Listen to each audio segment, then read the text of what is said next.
Buenas noches, muchachos. Bienvenidos a la clase de los modelos cuantitativos. El día de hoy vamos a tener una clase bien interesante, muchachos, porque vamos a hablar un poquito sobre la probabilidad. Y pues es un tema muy padre, muy interesante.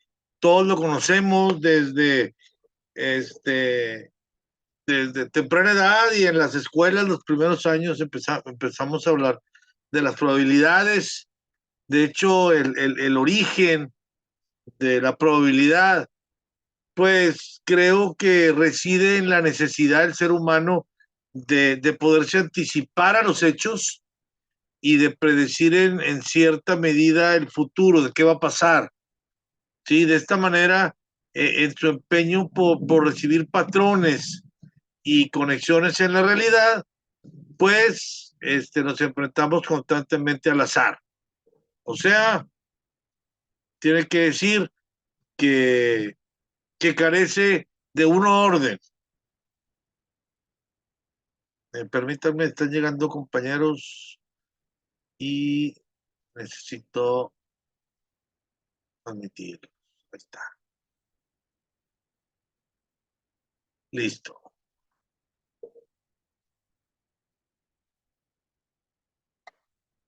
Ahora, muchachos, ¿cuáles son las fuentes de la probabilidad?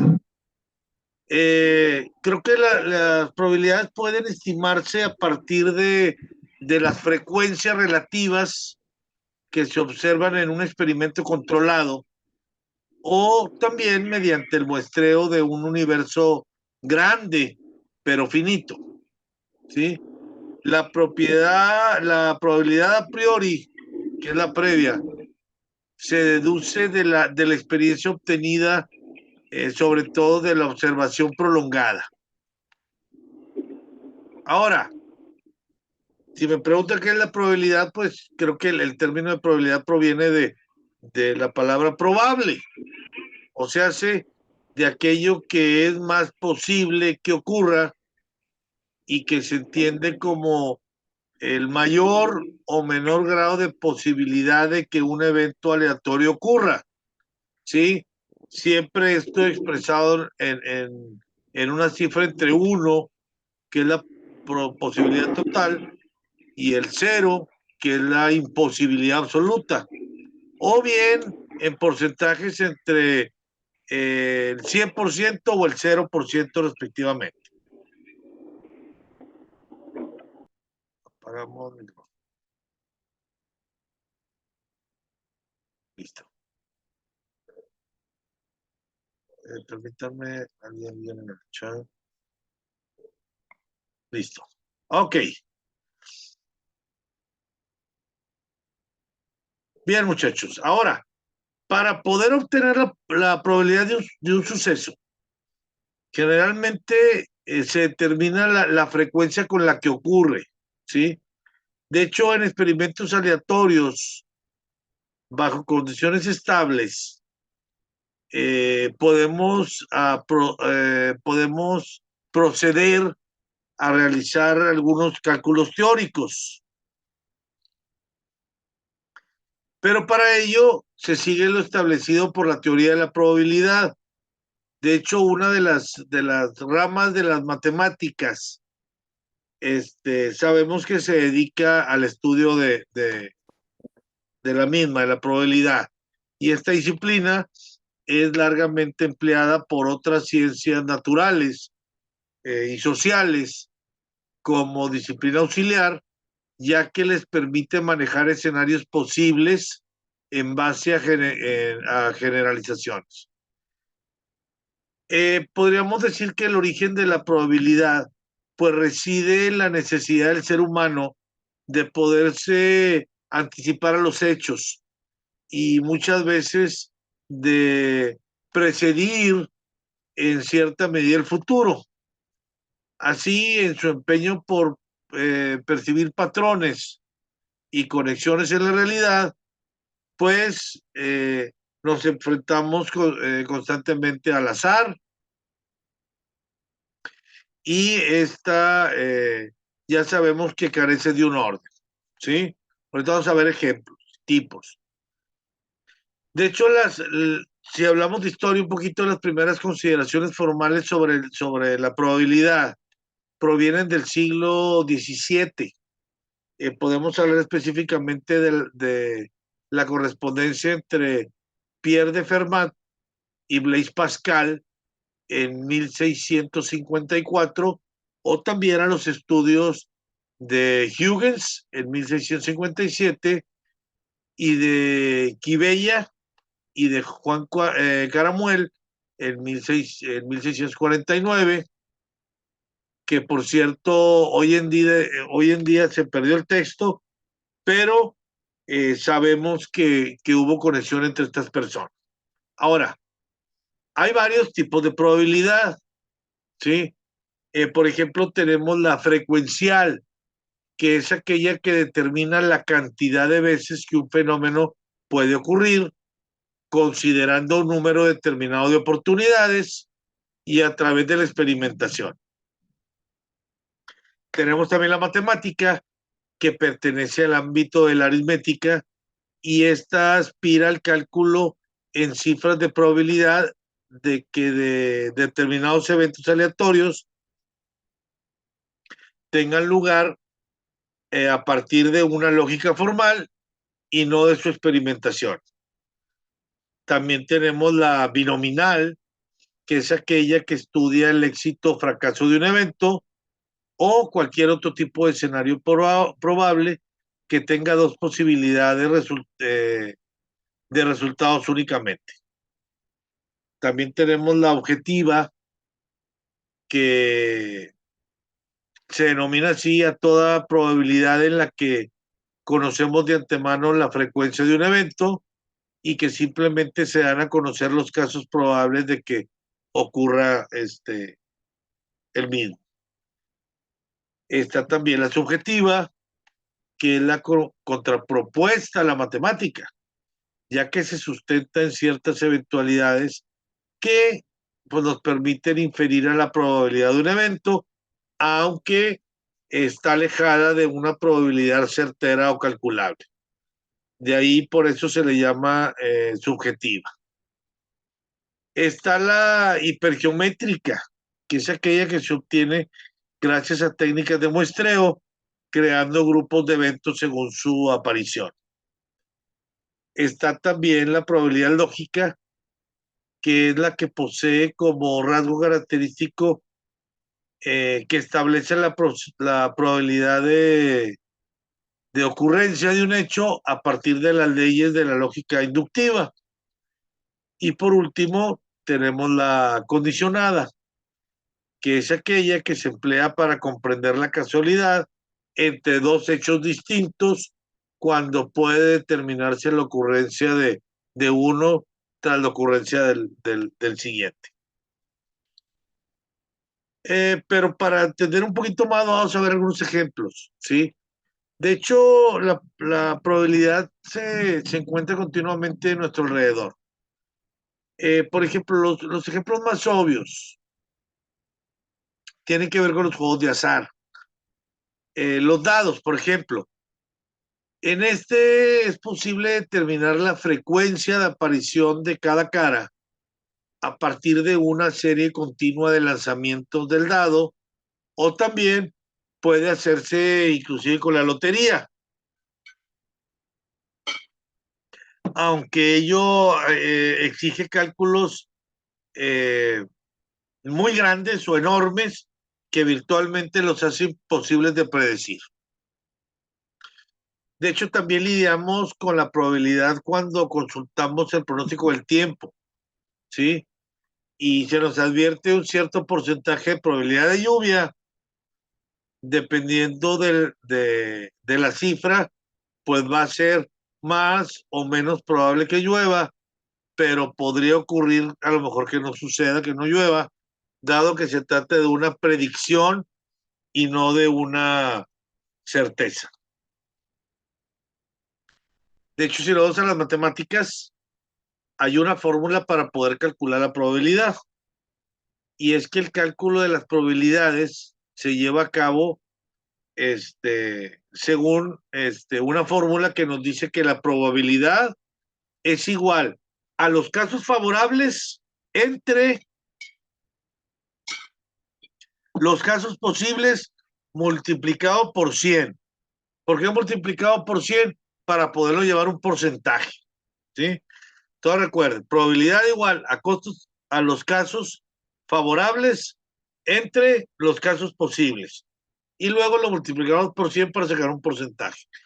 Por ejemplo, podríamos calcular la probabilidad de que una moneda, ya saben, en el juego, en el volado, salga cara en un único lanzamiento. Podríamos pensar que solo puede salir cara, ¿sí? En una vez de las dos que hay, porque hay cara y hay sol, o águila y sol. Y si utilizamos la fórmula, podemos decir, ¿sí? De que la probabilidad de que pase es una entre las dos probabilidades que son cara y águila por 100 y esto nos da el 50% de probabilidad. ¿Qué quiere decir? Que muy seguramente, o seguramente, si aventamos una moneda al aire una ocasión, el 50 de probabilidad es que caiga águila y la otra 50 es que caiga sol. En cambio, si decidimos calcular cuántas veces saldrá la misma cara en dos lanzamientos seguidos, pues debemos pensar que el caso favorable es cara a cara o águila y águila, y lo podemos calcular.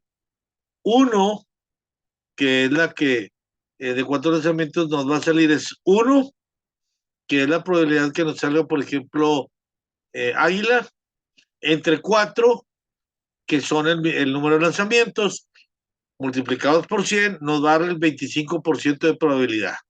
¿Qué quiere decir? Que la probabilidad de que nos salga un águila es de 25%. Claro que como estamos hablando de azar, pues puede salir las cuatro veces, o puede salir tres, o puede salir dos, pero la probabilidad, siguiendo la fórmula, nos da 25%. Ahora, vamos a ver las aplicaciones de la probabilidad. Y es que el cálculo de la probabilidad, muchachos, tiene numerosas aplicaciones en nuestra vida cotidiana. Por ejemplo, el análisis de riesgo empresarial. En este, muchacho, se estiman las posibilidades de caída de un precio de las acciones bursátiles y se intenta predecir la conveniencia o no de la inversión en una o en otra empresa, que es lo que hacen las personas que se dedican a la bolsa, ¿sí? Ellos ven el análisis de riesgo empresarial en base a las posibilidades de la caída del, del, de las acciones o de que puedan elevar su precio. Juegan con la probabilidad para poder ganar. Ahora, está el análisis estadístico de la conducta, ¿sí? Esta es de mucha importancia para la sociología, ya que emplea la probabilidad de evaluar la posible conducta de la población y así poder predecir algunas tendencias de pensamiento de opinión. De hecho, este es bien común de utilizar en las campañas electorales. También tenemos la determinación de garantías y seguros, ¿sí? Estos son procesos en los que se evalúa la probabilidad de avería de los productos o la fiabilidad de un servicio o de un asegurado. Por ejemplo, la podemos utilizar para saber cuánto tiempo de garantía conviene ofrecer en un producto o en un servicio o a quienes te conviene asegurar y por cuánto asegurarlo, ¿sí? De hecho, también la podemos utilizar en la ubicación de partículas subatómicas. según el principio de la incertidumbre de Heisenberg, se establece que no podemos saber dónde está una partícula subatómica en un momento determinado y al mismo tiempo a qué velocidad se puede mover la misma. De modo que los cálculos en la materia se realizan normalmente en términos probabilísticos. Existe X% de las probabilidades de que la partícula esté ahí y no esté en movimiento. Ahora, también a la investigación biomédica, que ahorita está muy de moda, ¿sí? Se calculan los porcentajes de éxito, de fracaso, por ejemplo, en las drogas médicas o en las vacunas, y para saber si son fiables o no, y se conviene o no producirlas en masa, y a qué porcentaje de la población van a causarle determinados efectos secundarios. Acuérdense cuando está el COVID, que decían, el AstraZeneca, tanto por ciento, y la Moderna, tal por ciento, y etcétera, y te decían, ¿sí? En esta investigación biomédica, cuáles eran las probabilidades de éxito, ¿sí? De que no pudieras contagiarte de la enfermedad. Ahora, hay varios tipos de estadísticas, ¿sí? Hablando de probabilidades, ¿sí? Y quisiera tocar el tema de la estadística inferencial. Estoy conectando yo. Y se llama estadística inferencial o inferencia estadística a la rama de la estadística encargada de hacer deducciones, es decir, poder inferir propiedades, conclusiones, incluso tendencias a partir de una muestra de conjunto. Y su papel es poder interpretar y poder hacer proyecciones y comparaciones. Este tipo de estadística, hablando de la inferencial, emplea usualmente mecanismos que le permiten llevar a cabo algunas deducciones, tales como pruebas, por ejemplo, de estimación puntual o a lo mejor de intervalos de confianza, pruebas de hipótesis, pruebas paramétricas, ¿sí? Como de media, de diferencia de medias, proporciones, ¿sí? Y algunas no paramétricas, como la prueba del chi cuadrado, etcétera, ¿sí? También son útiles para el análisis de correlación y de regresión, ¿sí? De series cronológicas, de análisis de varianza, entre muchas otras. Es por eso que la estadística inferencial, muchachos, es muy útil en el análisis, por ejemplo, de poblaciones y de tendencias. ¿Para qué? Para hacerse una idea de posibles acciones y reacciones de la misma cara a condiciones muy específicas. Eso significa, sí, que las pueda predecir con mucha fidelidad y no que estemos en presencia de una ciencia exacta, pero sí de una aproximación muy posible al resultado final. Algunos ejemplos de la estadística inferencial pueden ser los sondeos de tendencia de voto, ¿sí? Como todos sabemos, antes de la elección es importante, puedes hacer algunas encuestas que sondean la opinión pública para poder recabar algunos datos relevantes y luego, teniendo la muestra ya analizada y desglosada, poder inferir en las tendencias de cuál candidato es el favorito y quién va en segundo, etcétera, etcétera. También están en las de análisis de mercado, que se las utilizamos mucho los que somos mercadólogos, ya que las empresas a menudo pues contratan empresas especializadas, ¿sí?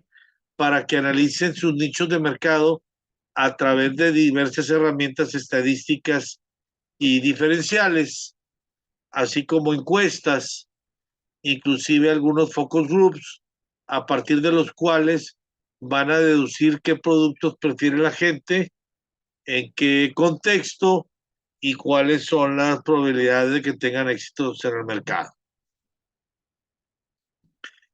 También está la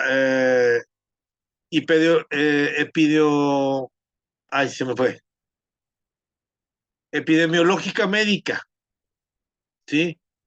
Y teniendo en cuenta algunos datos concretos de la afectación de una población determinada por una o varias enfermedades, los epidemiólogos y especialistas en salud pública, pues pueden llegar a conclusiones respecto a qué medidas públicas son necesarias para evitar algunas enfermedades, sobre todo las que son contagiosas, y poder contribuir para poder erradicarlas. Y está la estadística descriptiva, ¿sí? Que a diferencia de la inferencial, muchachos, esta estadística descriptiva no se preocupa por conclusiones, por interpretaciones ni hipótesis a partir de lo reflejado por la muestra, sino por los métodos idóneos para la organización de información que contiene y con esto poner en evidencia sus características esenciales. En otras palabras, para que me entiendan mejor, se trata de la estadística objetiva, ¿sí?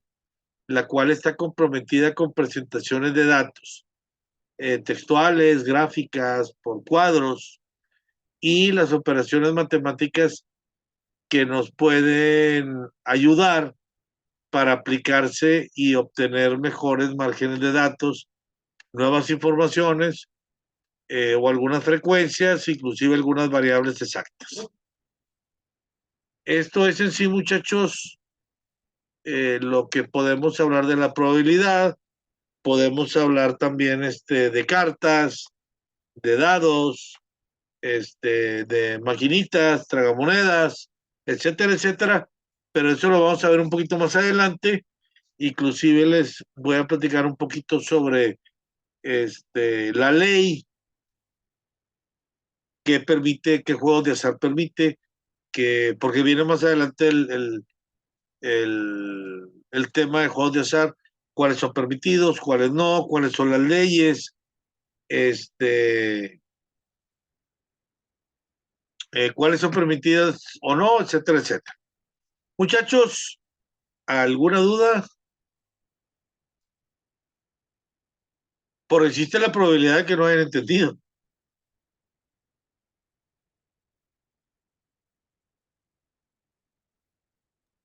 De momento no, ya leyéndole más, a lo mejor sí, sí, un poco el tema de cómo manejar la estadística. Ok, de hecho les voy a dejar por ahí, muchachos, algunos fragmentos de lo que estuvimos viendo por si quieren leerlos, repetirlos, pero sí es un tema que más o menos conocemos y que está interesante que nos metamos un poquito adentro para conocerlo un poquito mejor. ¿Alguna duda, muchachos? Eder, Carlos, Anita, Alejandra, Todo bien, maestro. ¿todo Gracias. bien? Sí, gracias. Bueno, pues si no hay más, muchachos, muchas gracias. Cualquier cosita, contáctenme, está mi WhatsApp, está el botón de tutor, estoy para servirlos y le doy las gracias por haberme eh, permitido estar con ustedes, saludándolos y compartiendo un poquito sobre los temas esta noche. Dios me los bendiga y quedo a sus órdenes, muchachos. Igualmente, saludos y buenas noches. Buenas Gracias, noches. buenas Buenas noches, noches. saludos. Cuiden mucho a su familia, va a llover.